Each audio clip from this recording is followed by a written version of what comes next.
In December 1948, on a quiet beach in Adelaide, a well-dressed man was found dead against a stone wall. He wore a pressed suit and polished shoes. He carried no wallet, no identification, and every label on his clothing had been carefully cut away. The autopsy revealed a healthy man in his 40s.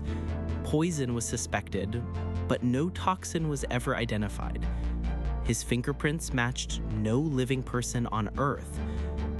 Then, inside a hidden fob pocket sewn into his trousers, police found a tightly rolled scrap of paper. 2 words were printed on it, torn from the final page of a book of Persian poetry, Tamam Shud. It means, it is ended.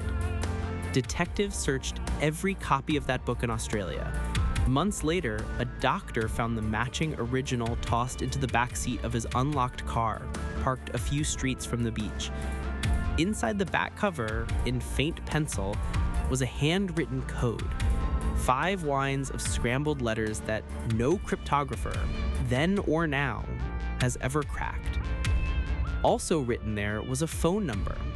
It belonged to a young nurse who lived nearby. When she was shown a plaster cast of the dead man's face, witnesses said she looked as if she might faint, but she insisted that she did not know him. She took his identity with her to the grave. For over 70 years, he was known only by 2 words from a poem and buried under a headstone that read, "The Unknown Man."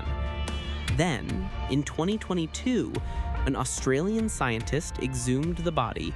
Using a single strand of hair preserved in the plastered death mask, he built a DNA profile and traced it through family trees to a name, Charles Webb, an electrical engineer from Melbourne, estranged from his wife, missing since the summer of 1948.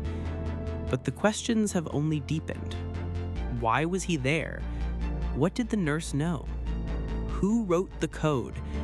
And why did his killer, if there was one, take such care to strip him of every clue? Charles Webb has a name again, but whatever he carried with him to that beach, whatever secret was worth killing for or dying for, is still buried in 5 lines of letters that no one can read. Tamam Shud, it is ended. But it never was.